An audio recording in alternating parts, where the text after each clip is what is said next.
बड़ी खबर आपको बता दें, दिल्ली में वायु प्रदूषण पर आज सुप्रीम कोर्ट में सुनवाई होनी है। सुप्रीम कोर्ट की स्पेशल बेंच इस मामले पर आज सुनवाई करेगी और दिल्ली में प्रदूषण का स्तर बेहद खतरनाक हो गया है। आज दिल्ली में प्रदूषण के क्या हालात हैं वो भी हम आपको बताएंगे। तस्वीरें आपको लगातार दिखा रहे हैं। दिल्ली में प्रदूषण की अगर स्थिति की बात करें तो जस की तस ये स्थिति देखने को मिल रही है। गंभीर श्रेणी में लगातार जो स्तर है वो बना हुआ है। हमारे दो संवाददाता हमारे साथ जुड़ रहे हैं। विमल कौशिक अक्षरधाम में मौजूद हैं और दिव्या मेरी सहयोगी पालम में मौजूद हैं। पहले विमल, आपके पास आते हुए जानना चाहेंगे कि जो AQI लेवल है वो कहा जा रहा है कि जस के तस बना हुआ है, उसमें कोई सुधार नहीं है। आज प्रदूषण की स्थिति कैसी दिख रही है जहां पर आप मौजूद हैं वहां?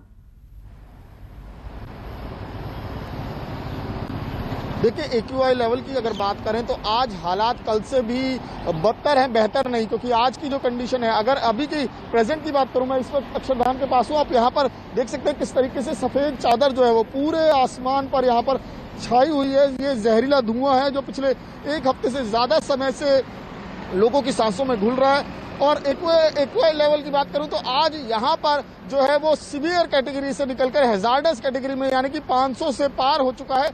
जो कल 474 के आसपास जो फिगर था वो आज वो लेवल 500 के पार है। 510 का लेवल अभी करीब आधे घंटे पहले का यहां पर शो हो रहा था। तो आप अंदाजा लगा सकते हैं कि जो सीवियर कैटेगरी का जो हालात थे वो हैजार्डस पे पहुंच चुके हैं, यानी कि हालात और ज्यादा भयानक हो चुके हैं जी। और लगातार लोग इस बात की उम्मीद कर रहे हैं कि राहत मिलेगी।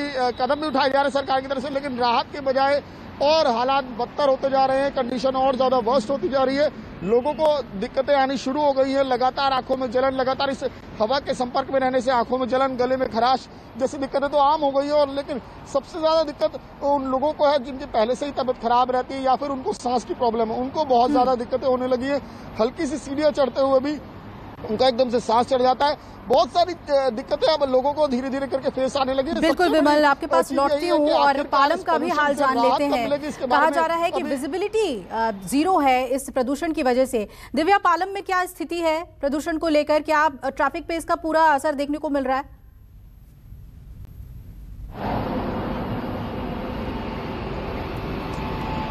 देखिए, जिसे जो काम करने हैं वो करेगा, उसकी मजबूरी है। और चूंकि वीकेंड है, ऐसे में ट्रैफिक भी काफी कम है। जैसे हमारे सहयोगी बता रहे थे, अक्षरधाम की तस्वीर, वही तस्वीर आपको यहाँ भी दिखाई देगी।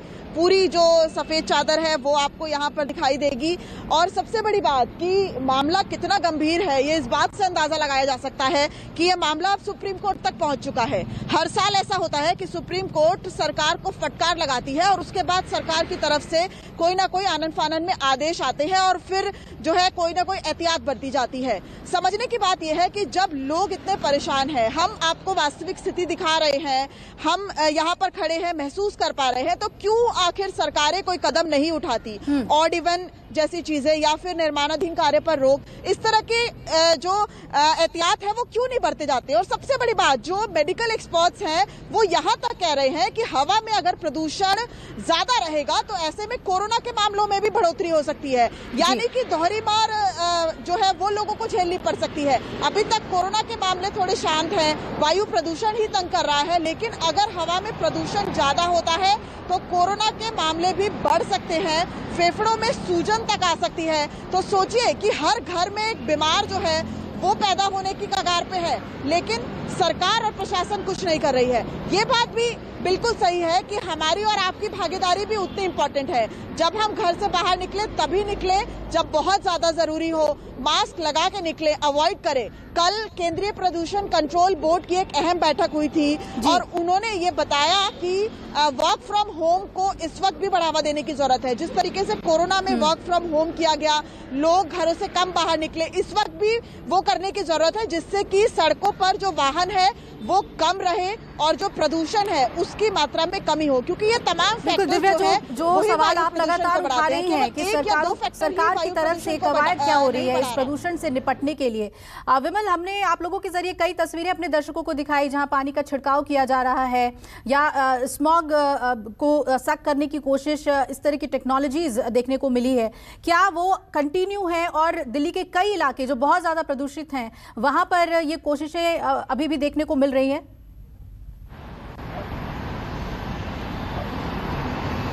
जी बिल्कुल, देखिए पानी का छिड़काव भी किया जा रहा है और खासकर जो कंस्ट्रक्शन साइट्स है वहां पर भी पानी का छिड़काव किया जाता है। देखिए अक्षरधाम के पास भी एक कंस्ट्रक्शन साइट है, यहाँ पर मैं दिखाऊंगा, लेकिन हालात किस तरीके से है, अभी भी कितने खुले में इसी तरीके से डस्ट पड़ी हुई है। हालांकि समय समय पर यहाँ पर भी पानी का छिड़काव किया जाता है, लेकिन ये सबसे केवल फौरी उपाय है, ये कारगर उपाय नहीं है। दिल्ली के कई ऐसे इलाके हैं, खासकर अगर पूर्वी दिल्ली की बात करें तो आनंद विहार जो इलाका है जिससे सटा हुआ गाजियाबाद भी लगता है, ये सबसे ज्यादा पोल्यूटेड एरिया है, ये सबसे ज्यादा खतरे में इलाके हैं और उसके बावजूद यहाँ पर पानी का छिड़काव तो होता है, लेकिन ये बहुत एक तरह से ये कहेंगे कि थोड़ी देर के लिए राहत है, उसके बाद फिर से हालात वही बन जाते हैं। और कंस्ट्रक्शन साइट्स पर इस निगरानी बहुत ज्यादा जरूरी है कंस्ट्रक्शन साइट्स का, और अगर हो सके तो थोड़े दिनों के लिए कंस्ट्रक्शन को रोक ही देना चाहिए जिस तरीके से, क्योंकि हालात बने हुए हैं। अगर हालात इसी तरीके से और खतरनाक बनते हैं तो आने वाले दिनों में दिल्ली के लोगों को और ज्यादा मुश्किलें होंगी। जी बिल्कुल, और जाहिर तौर पर आज सुप्रीम कोर्ट में सुनवाई होनी है तो इन सभी पहलुओं को कोर्ट के सामने रखा जाएगा और कोर्ट भी डायरेक्शंस दे सकता है। सवाल सरकार से जाहिर तौर पे पूछा जाएगा कि आपकी तरफ से कोशिश क्या की जा रही है, और आम लोगों की भागीदारी, जैसा कि दिव्या ने कहा, वो भी बेहद जरूरी है। नमस्कार, मैं हूं मानक गुप्ता। अगर आपको हमारा ये वीडियो पसंद आया हो तो इसे लाइक और शेयर जरूर करें, और हाँ, हमें सब्सक्राइब और फॉलो करना ना भूलें ताकि आप देश और दुनिया की कोई खबर मिस ना करें। तो जुड़े रहिए हमारे साथ और देखते रहिए News 24।